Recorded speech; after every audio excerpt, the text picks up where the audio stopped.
Hello everyone, welcome to Cabra Matters, because Cabra matters to God and to us. My name's Rob. I'm joined by Will and by Rena. We're missing Pastor Hien this week, but that's alright. We have the more than capable Rena joining us, so we welcome her to our podcast. This week we are on episode 3 of the podcast, so do check out the ones before this if you're able to. This week we are drilling in on what is called the Columbo tactic. And the Columbo tactic is something that we've been able to put into action and had time to kind of think through. And so we're excited to share with you our reflections and the points from Tactics by Gregory Koukl. And so just to kick us off. Well, yeah, on Monday, we were sitting at church, we were having a meeting, right? And then I get a phone call, and I had to take the phone call, right? So I went out, I took the phone call, and I was like, I'll stand outside. And I was standing outside, there's this guy, he kind of just walks by church, and we make eye contact, and then I kind of just nodded at him, and he nodded at me, and then he walked through, and then he looked like he wanted help, so I kind of ran in and told Hien and Rob that there's a person out there. And so they went out, and then Rob and Hien started talking to him, and it turns out that he kind of was looking for some kind of help. Right, what happened? Yeah, so Hien and I were standing in the foyer, and this man asked us for money. And I've learnt now not to just give people money. I've learnt now to actually drill down on what is it that they're actually asking for. So he was saying he needed money to catch a train home. And so we're like, oh, okay, what if I buy you a ticket from the train station? And then he was like, oh, okay, would you do that? I was like, yeah, we're happy to go for a walk and take you to the train station and top up your Opal card. Do you have an Opal card? He's like, yes, I've got 71 cents on it. I'm like, oh, okay, no worries. We'll go over there and buy you. Top up your Opal card, it's on us. You're happy to go for a walk? He said yes, and so it sounded legit. And so Hien and I went for a walk to the train station. It was about a 5-minute window, but on hindsight, as Gregory Koukl will later talk about, you have a 10-second window usually in a conversation to bring things kind of deeper. And so that 10-second window actually felt more like a 3-second window for me. He mentioned, I didn't want to ask people off the street for money. I actually wanted to ask people in the church. And then what happened was I didn't know what quite to say at that point in time, and Hien jumped in and asked him something else. Yeah, so usually, right, our initial response would be like, oh, that's cool, and then maybe change the topic to something more general, like, oh yeah, where are you going today? Yeah. Right? Yeah. But I think that's our initial instinctual reaction, but I think what we hope is to develop a culture where our instinctual reaction is to bring it deeper into spiritual things. With that 10-second window. Because once that 10-second window passes, that fizzles out, isn't it? That's it. So what we ended up doing was we just got to know him a bit better, got to know why he was in the area, what he was doing, why he came from hospital. We found out a little bit about his family. But that window about, why... I just really wanted to find out now in hindsight, why is it that he decided to approach church rather than people off the street? What kind of baggage does he have? What kind of expectations does he have about people who are Christians? What was his interactions with Christians in the past? Has he been to church before? Like those kind of questions, which I was like, I should have asked it. I didn't ask it. 10-second window closed. So I've learned from that now. I'll try and put it into practice next time. But there you go. That was one of the points that comes up today in chapter 3 of the Columbo tactic. He talks about the 10-second window, in which page 53, if you're with us, if you're not, that's okay. I'll just read it to you. He basically says this: in each of these cases, you have an opportunity, but there are obstacles. First, you must speak up quickly because the opportunity will not last long. You have only about 10 seconds before the door closes. Secondly, you're conflicted. You want to say something, but you're also concerned about being sensitive, keeping the peace, preserving friendships, and not looking extreme. It's like, yep, that described that situation to a T. So that was just an opening kind of reflection on how I hope this chapter will help me personally. Will, you had another insight as well, particularly about books and Islam and all that. Yeah, so there's I think, so Gregory kind of brought up an interesting scenario. He said, people asks him, do you have any good books on religion, or do you have any good books on Buddhism? And I think people have asked me that question before, do you have any good books on Catholicism, any good books on religion or Islam? And I usually go, oh yeah, here are the top books that I think are pretty useful, especially for Catholicism. There's Regular's book, Nothing in My Hands I Bring, and so on. And I just go, oh, here's a book, and then that ends it. You read whatever, and then usually they might have a friend in mind that they're talking to about that particular topic. So Greg says, why don't you just tell him, why don't you talk to your friend and become a student of their religion, of what they believe. That way you get a better insight on their spirituality, you get a better insight on their convictions, and you're also building a relationship with them because you're learning from them. And that way you'll understand them better and then know how to then steer the conversation about these things better. So yeah, I thought that was pretty cool. So next time, if any one of you ask me if you have any good books on whatever, I'll ask you, why are you asking me? Why don't you go talk to your friend who's a Buddhist or Muslim instead? Yeah. But does that mean we get rid of books altogether? No. No. Well, yeah, like if we get rid of books altogether, because it's got like, it's a treasure trove of wisdom there. Like if we got rid of books and we said just go talk to the person, then we wouldn't be going through this book. We'll be saying, why don't you go and talk to someone who's good at talking to people about Jesus, and learn from them. But books is another way to talk to people as well. Yeah.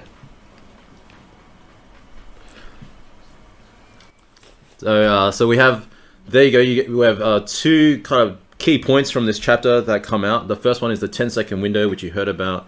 The second one is the Columbo tactic, which is what Will was hinting at. It's actually go and ask your friend questions.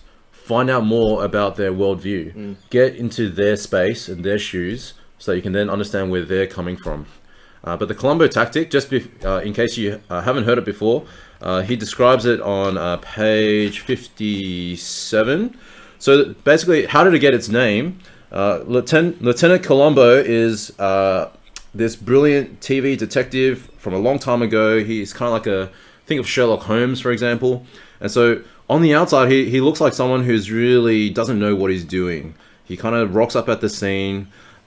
He's kind of he doesn't keep to himself. He just kind of pokes around, scratches his head, and he just would say, "Oh, I've got a problem," and then he would say, "Oh, there's something about this thing that's bothering me.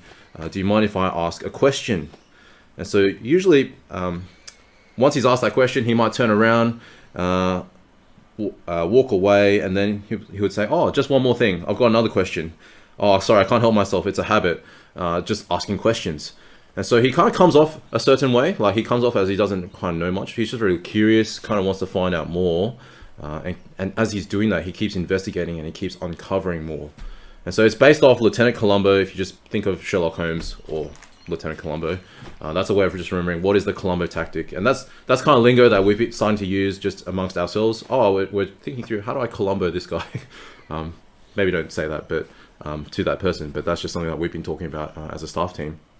And so later what Gregory Koukl will do is he actually spells out why it's actually a really good thing to ask questions. Yeah, any reflections, Rena, as to why it's a good thing to ask questions?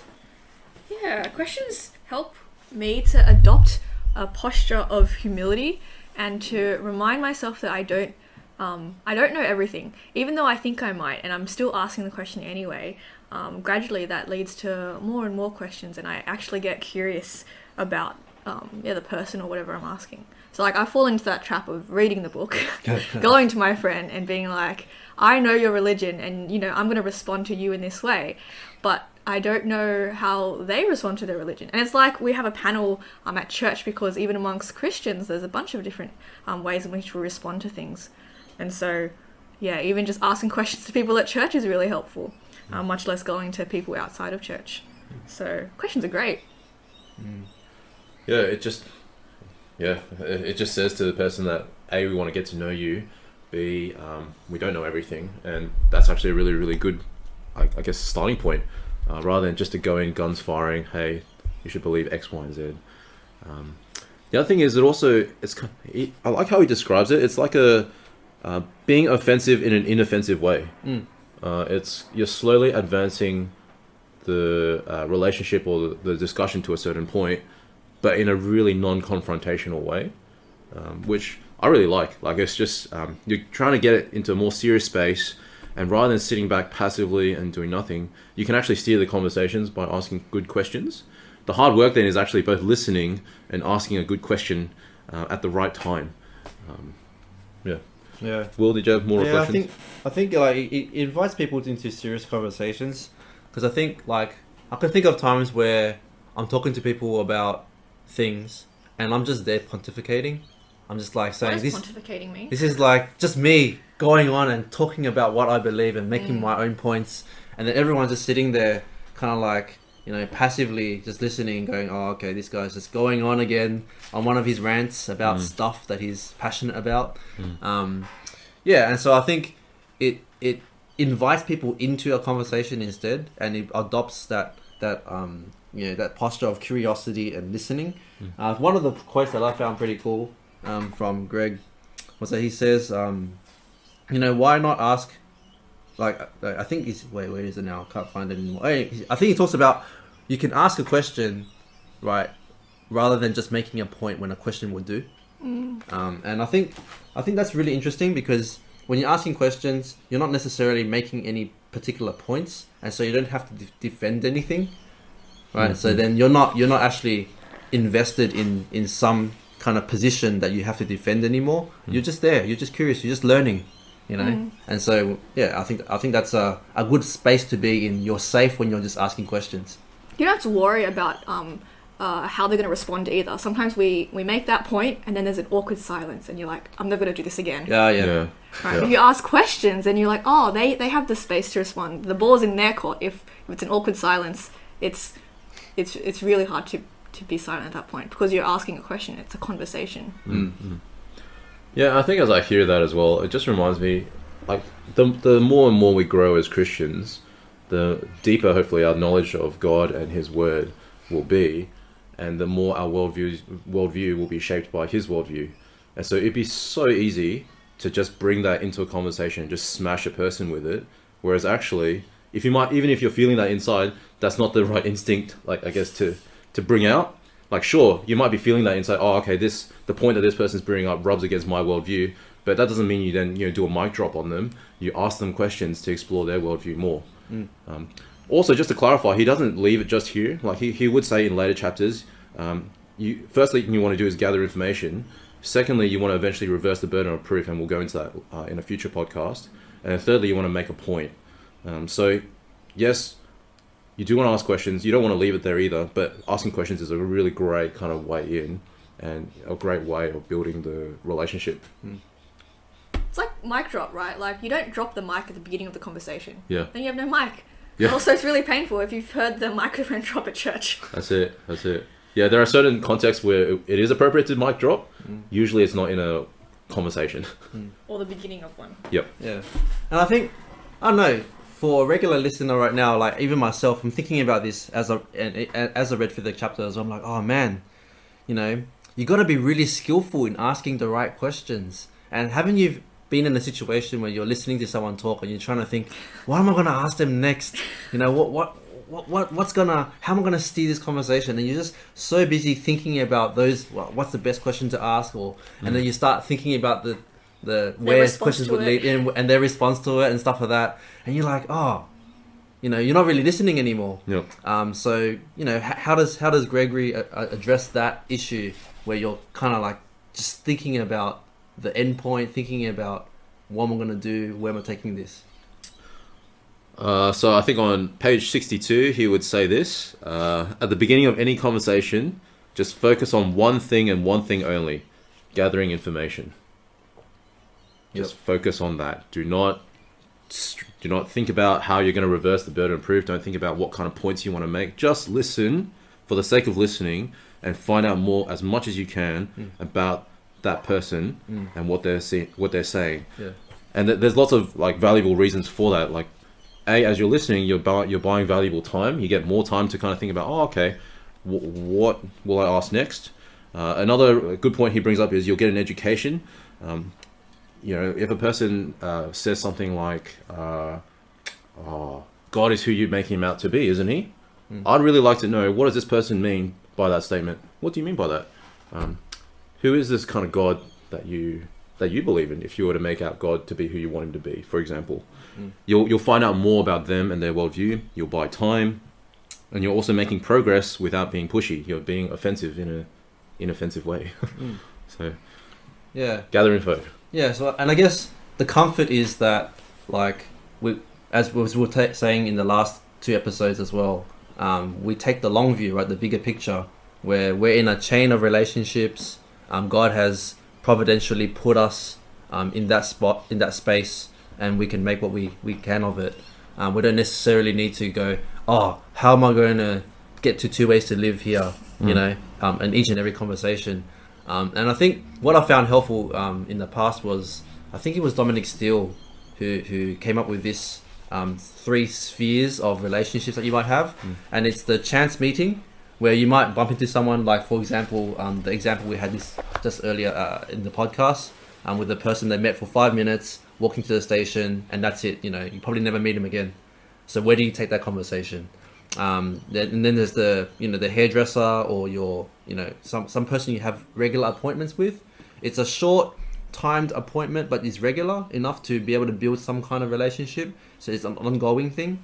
And then there's the close friend or family member that you would see for years and years and years in your life. And I think having that perspective kind of helps us go, I can take it slower, or I can be okay with just leaving a pebble in their shoe, and that's it.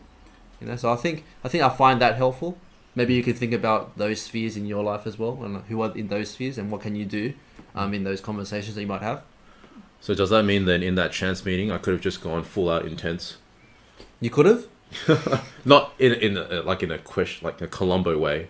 Like, just drill deeper in those questions of what has been your experience with church. Yeah, and that might make him think about something. Maybe he would have a fun experience.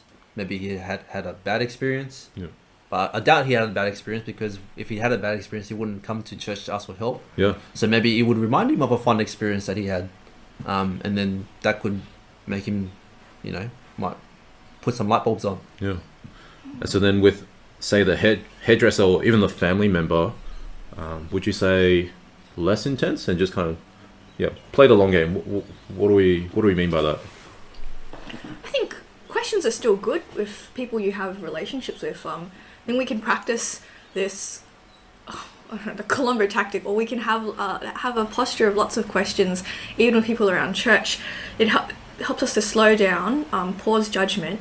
And if someone says to you, like, I'm struggling with energy or loneliness, you can be, oh, well, what do you mean by that? Or what part of that? And even just this asking questions about where they're at can help us love each other as a church, and can give you an easy place to practice listening and asking good questions. When you do have that 10-second window, when you do, when you go to your family, friends outside of church, and you want to know where they're at. Because people are always growing and changing as well. So you're suggesting one practical thing we can do is at church to ask each other questions? Yeah. Yep. Yeah, I think that definitely. Yeah, it's like evangelism and pastoral care are very linked in some ways. Like, we want to, not to say that you do the same thing in both, but you can ask questions to get better at evangelism, right? To get people to a point where you share the gospel with them. You ask questions to get to know, to get deeper into each other's lives. In pastoral care, like, if someone says they're going through a hard time, can you tell me more? Like, what's been going on for you? That's, I guess, another application of the Columbo tactic. But both inside the church and outside the church, inward facing, outward facing, both are good. I guess so. That was a segue to how does this chapter help us as a church in going to one in 21? The first thing is that chance meeting versus hairdresser versus family member. You can, I guess, you just be mindful of the relationship, and like you might go off and go. If you had like a 5-minute window, that approach would be very different to like a 10-year window. I guess choose your rocks carefully. With that one. Rob, do you know your neighbour's religious beliefs or spiritual, like, faith position at all? Somewhat, but it's not like fully educated. Yeah, yeah, because that's who we've been praying for. Yeah, in our Let's Pray. Yeah. So what would you do now from this chapter in your next time you catch up with or next time you see your neighbors? Well, I'd have to initiate a catch up Yep. first. So that probably means reshaping my week and just making space for that. Yep. And then when we catch up, I can ask them, oh, so last time you mentioned that, we talked about my work and how I'm here working here as a pastor. Have you come across any pastors before? Yep. What's been your experience with church, Christianity? Would you be happy to talk more? Tell me more? Yeah. That could be something I'd try. Yeah. So that the chance meeting, hairdresser, family member, that's the first kind of thing. Application of how does this chapter help us? Second one would be, well, who is that person that you're trying to connect with? Go talk to them. Make time for them. Ask them about their convictions. And as I think about that, I'm like, oh, that's difficult. Like, so not just thinking about my neighbor, but thinking about like closer members, like say my family of origin. It's like, oh, that might mean asking my dad about Buddhism because he has very strong convictions in that space. And it might mean being prepared to sit for a long time and digesting. But if that's what it takes, then that's what needs to happen. And it may not be me, maybe it means someone else. But yeah, that's a genuine decision I'm wrestling with right now about as a result of this. And if you never get to the point, at least your dad will know that you're willing to sit with him and listen for a long time. So that's a win. That is a win. That's a win. Builds a relationship. Yeah, builds a relationship. Begin to hear any other final kind of reflections, applications from us.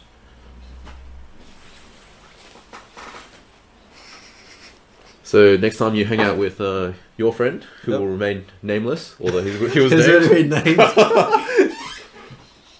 What's your next move? It's my next move. Yep. I think I already said that maybe I'll bring up the conversation again about how he said he wants to delay considering church or Jesus, and then ask him, drill down a little bit more as to why is that the case, and then find out what he actually believes.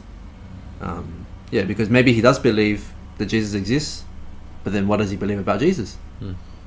So maybe I can talk about that.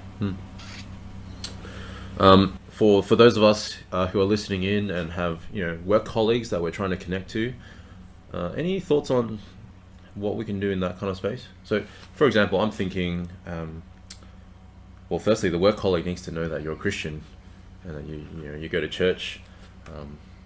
Maybe the next thing would be to ask them, have you come across Christians before? Or a classic one is, say, on the Monday after Sunday, people would ask you, what'd you get up to on the weekend? That would be like a really good window to share, this is what I did on the weekend. And then from there, they might pick up on a thing or two in the conversation. You can prod or press a bit more in that kind of space. If you know a Muslim friend at work or something, you can just ask them about what they believe. Just find out more.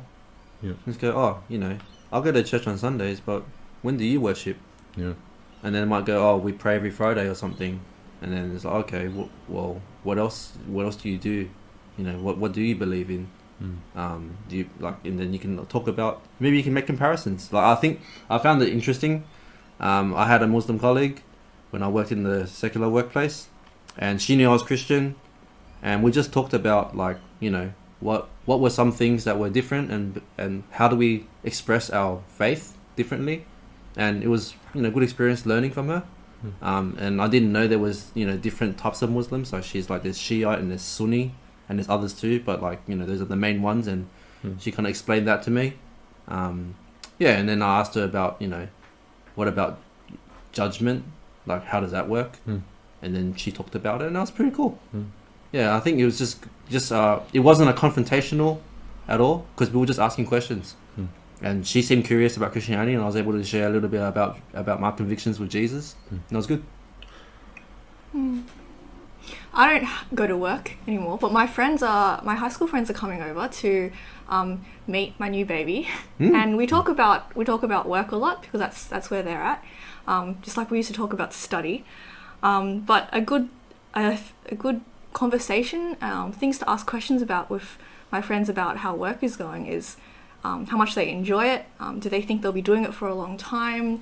Where do they find like purpose and meaning in this sort of thing? And it's really easy to slip into conversations about deeper spiritual matters around things like that.